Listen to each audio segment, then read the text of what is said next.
우리가 하나님의 사랑을 논할 때에 부모의 사랑이나 형제의 사랑보다도 남자와 여자라는 그 두 가지 근본적인 서로 다른 성들에서 일어나는 사랑이 다른 사랑들보다 탁월한 이해가 될 수 있습니다. 성경에서도 자주 하나님을 분노하시고 질투하시고 기뻐하시고 슬퍼하시고 즐거워하는 모습들로 묘사됩니다.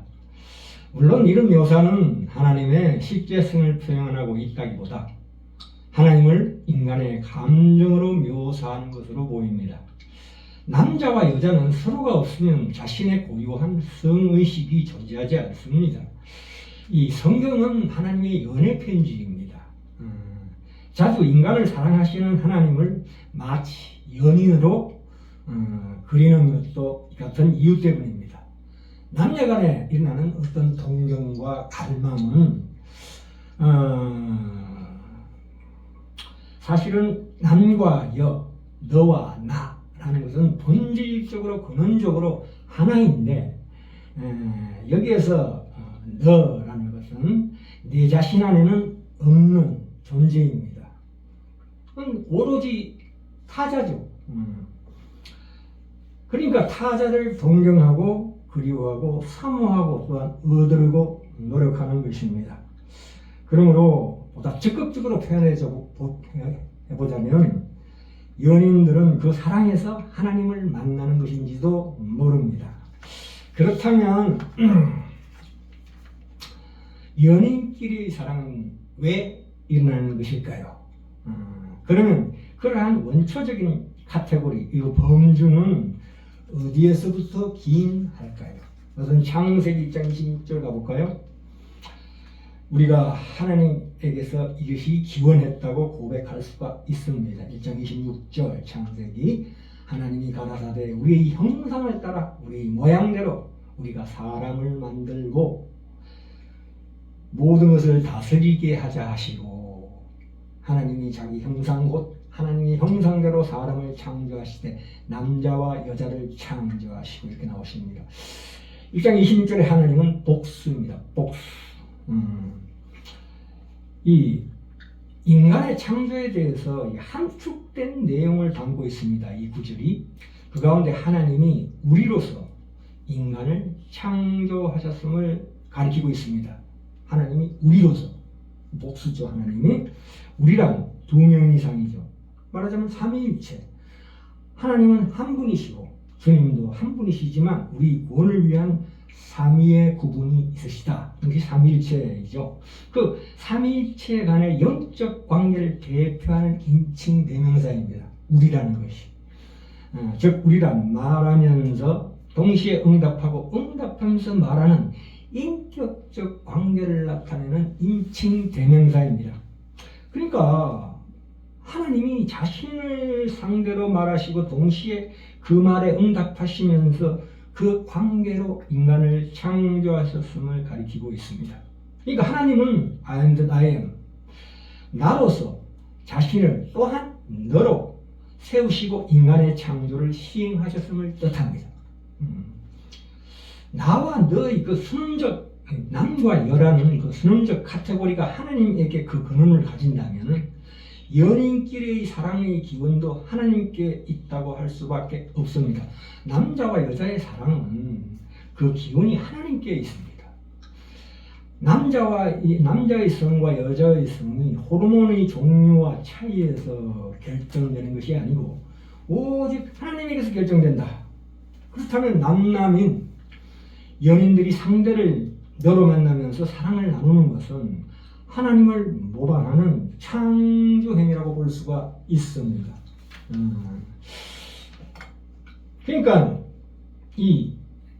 그러나 연인들이 하는 사랑의 창조행위는 하나님께서 하시는 그 시간을 초월하는 창조하는 하나님의 창조와 달리 시간적으로 창조한다는 점에서 그 근본을 달리합니다.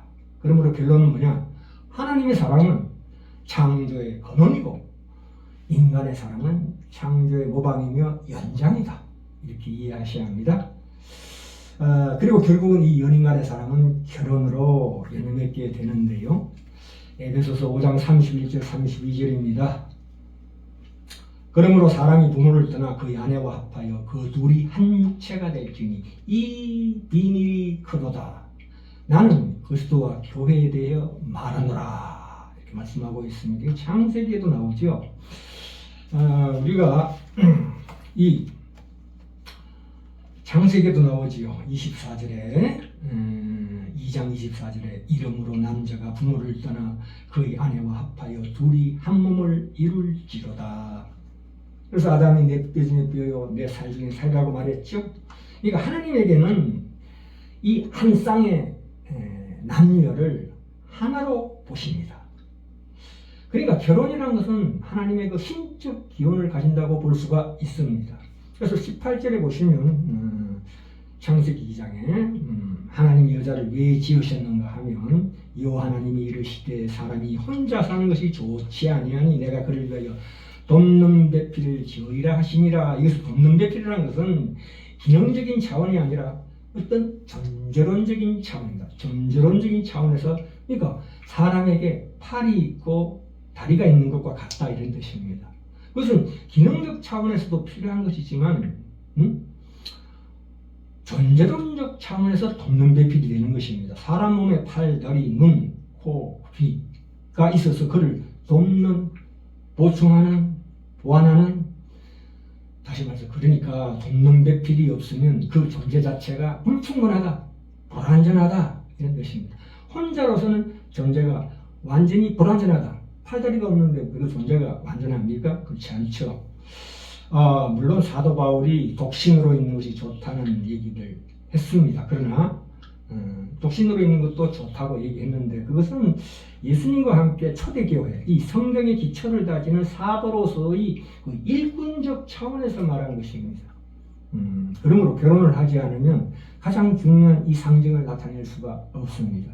그 바울이 얘기한 그 독신으로 사는 것도 괜찮다는 것은 본인이 만약에 가족 옆에서 부양하지 않으면 안 되는 그런 기막힌 상황이나 어떤 본인의 건강 문제로 인해서 따로 가정을 이룰 수 없는 조건이나 정황일 때는 예외일 수 있다는 여지를 준 것이지만 본디 창조의 기본 원리에 있어서는 결혼이 없으면 창조의 연장이 될 수가 없고 생명의 열매가 맺히지 않고 소멸되는 거지요.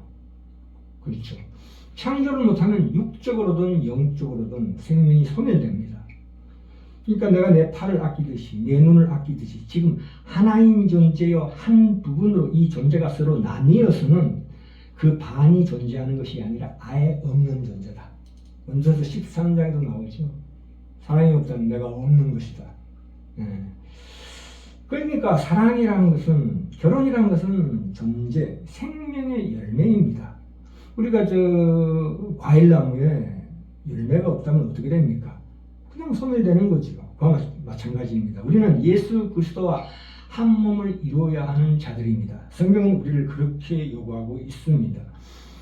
그래서 요한계시록에서 그리스도와 교회의 결혼으로까지 가는 것이죠. 지금 말하자면 쉽게 우리가 예수님과 약혼한 상태에서 동거하고 있다, 연합하고 있다 이렇게 이해하시면 됩니다. 우리는 이런 일을 어디에서 보냐 하면 부부라는 것이 다만 개인과 개인이 물리적으로 연합되는 것이 아니라 화학적으로 합해져 있다는 것을 배울 수가 있습니다. H2O, 물이죠. 수소와 산소, 남자 H 플러스가 여자 O 마이너스가 합쳐져서 전혀 다른 물질인 물이 되는 것과 같다. 그러니까 화학적인 연합체이다. 그러니까 그렇게 되므로 말하면 어디서부터 어디까지가 남자이고 어디서부터 어디까지가 아내인가가 없습니다. 그러고 말미암아 결혼은 창조이고 계속되는, 지금도 계속되는 창조의 연장일 수 있다. 이렇게 이해하셔야 합니다. 그래서 새 사람, 재창조, 새 창조, 이것은 첫 창조보다 더 어렵습니다. 그래서 결국은 하나님 나라의 그것이 핵심된 신비입니다. 하나님 나라에서는 결혼이 없다고 그랬죠. 자, 이게 결론입니다. 에베소서 1장 22절 23절에 보시면 또 만물을 그 발 아래 복종케 하시고 그를 만물 위에 교회의 머리로 삼으셨느니라. 교회는 그의 몸이니 만물에서 만물을 충만케 하시는 이의 충만함이니라. 여기서 이것은 의역인데 이 본문을 직역하자면 예수 그리스도께서는 교회가 없으면, 그러니까 신부죠, 신부. 예수 그리스도 남편이고, 즉 신자가 없으면 자신의 충만히 차지 않으시기로 결정을 했다는 뜻이 됩니다. 마태복음 19장 4절에서 9절에서도 예수님이 그렇게 말씀하셨습니다. 똑같은 말씀하셨어요. 예수께서 대답하여 가라사대 사람을 지으시니가 본래 저희를 남자와 여자로 만드시고 말씀하시기를 이름으로 사람이 그 부모를 떠나서 아내에게 합하여 그 둘이 한 몸이 될지니라 하신 것을 잊지 못하였느냐. 창세기 2장 24절을 가리키고 있습니다. 우리가 우리를 낳아준 부모를 떠나서 아내를 혹은 남편을 만나 하나가 되는 것은 참으로 고귀하고 거룩한 것입니다. 그러나 여기서 더 중요한 핵심이 있습니다. 실제로 이것은 누구에 관한 예언이냐면 예수 그리스도에 관한 예언입니다. 결혼이 보좌를 떠나서 예수님께서 그 보좌를 떠나서 그분의 아버지를 떠나서 우리와 하나 되기 위해서 성육신하셔서 그 교회와 결혼하는 것이거든요. 삼위 하나님 중에 육체를 가지신 분은 성자 예수님밖에 없습니다. 그분이 왜 육체를 가지시는가는 우리와 하나 되기 위하여, 결혼하기 위하여 가지시는 것입니다. 우리와 하나가 되기 위하여 그분은 인간의 몸을 가지셨습니다. 그것과 이 결혼과 거의 대등하게 보시는 것입니다. 예수님께서 돌아가신 것은 대속 사역을 위해서만 아니라 예수님께서 육체를 가지신 것은 대속 사역만을 위해서 육체를 가진 것이 아닙니다. 부활하셔서도 육체를 갖고 부활하신 것입니다. 우리가 천국에 가면 예수 그리스도를 신랑으로 만나게 될 것입니다. 자, 그래서 오늘 제목이 하나님의 사랑은 창조의 근원이고 남녀간의 결혼은 창조의 연장이요 생명의 열매일 수밖에 없다. 이렇게 결론이 나온 것입니다.